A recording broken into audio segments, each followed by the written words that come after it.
PlayStation, Xbox.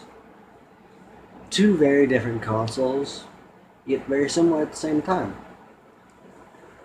People have been having flame wars about these two consoles for years and years and years. Both of them are basically equal, but people like to think that one is better than the other.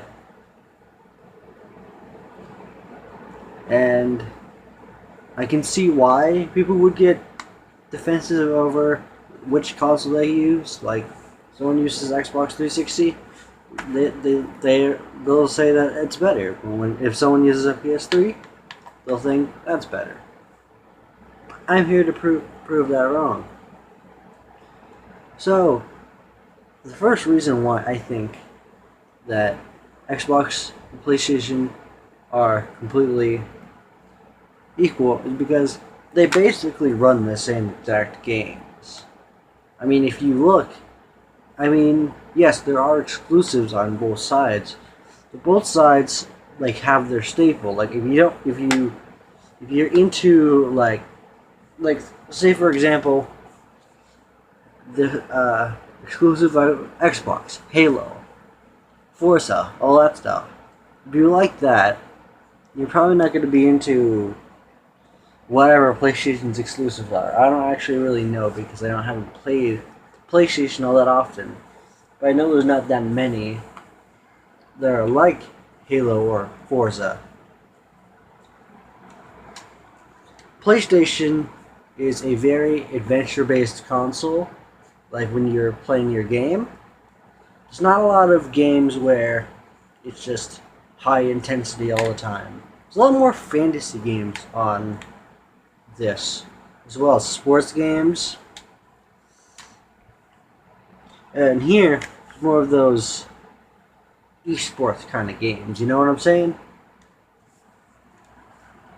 But now let's look at the second reason why, is their controller schemes.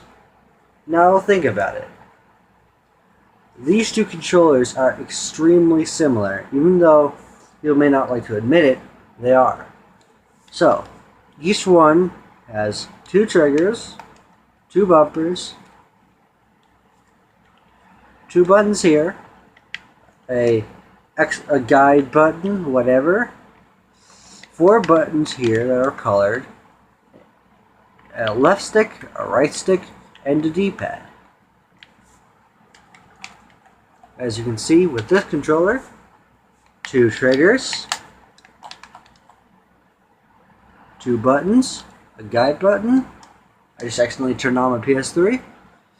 Color buttons, a D-pad, and two sticks. See? Very, very similar designs here. The third reason why people like to think that PS3 is better is that they have more consistent frame rates and it has higher quality of graphics. Well, I like to think that that consistent frame rate isn't actually true. I mean, as far as I've played the PS3, when I'm playing something like, I don't know, Skyrim, here's got Skyrim right here. If I'm playing something like Skyrim, and I'm playing like the beginning, the first part of the game, I'm going down to Helgen or something, then like that's kind of lagging a little bit. But once you get into the game, it kind of stops lagging a bit. But that game does not have a consistent frame rate. Well, the Xbox version actually does because it's running at a lower resolution. So there are plus sides and negative sides each side.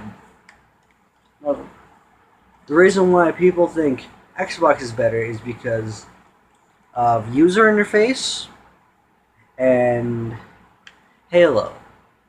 Well, it is true that I feel personally that the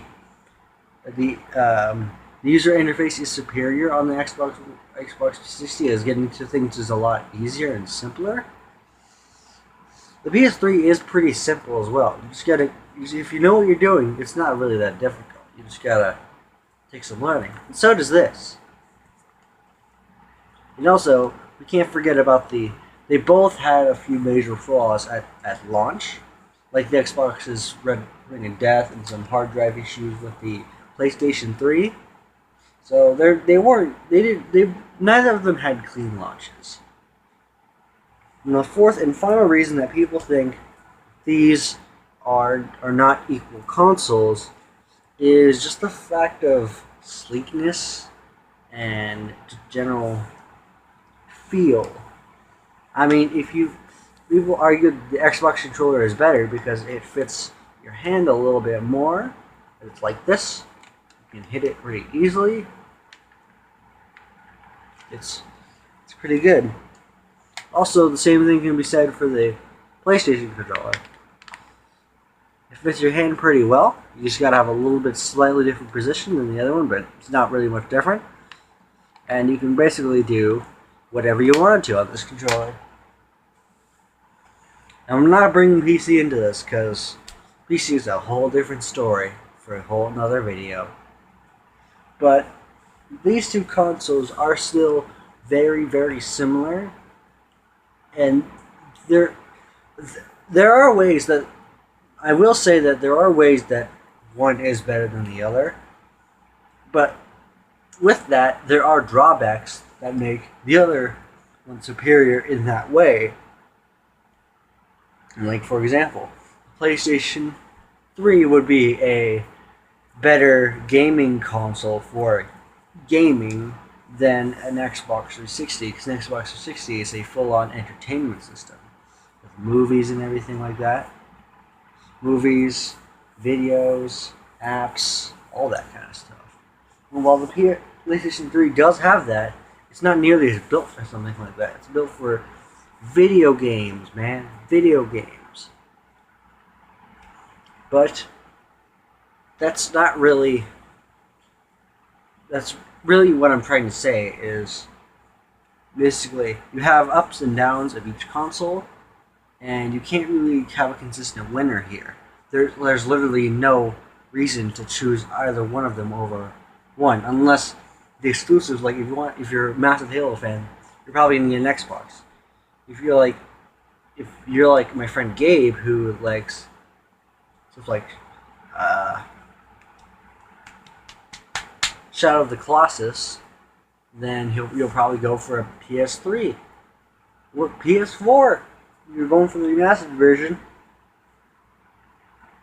But that's all I can really say in this video, because honestly there's not really much else that I can really say that makes these equal, but they really are equal. I mean, there's not really much debating that at this point. So with that being said, I'd like to end this video off on a positive note. So these consoles are at a tie. There's no way in hell you can bring them together and you can pull them apart and make one better than the other. There's just no physical way you can do that. But that's all the time I have for tonight. Hope you guys enjoyed this video. Please leave a like and subscribe, and I'll of course see you guys in the next video. Peace out, you freaking nerds.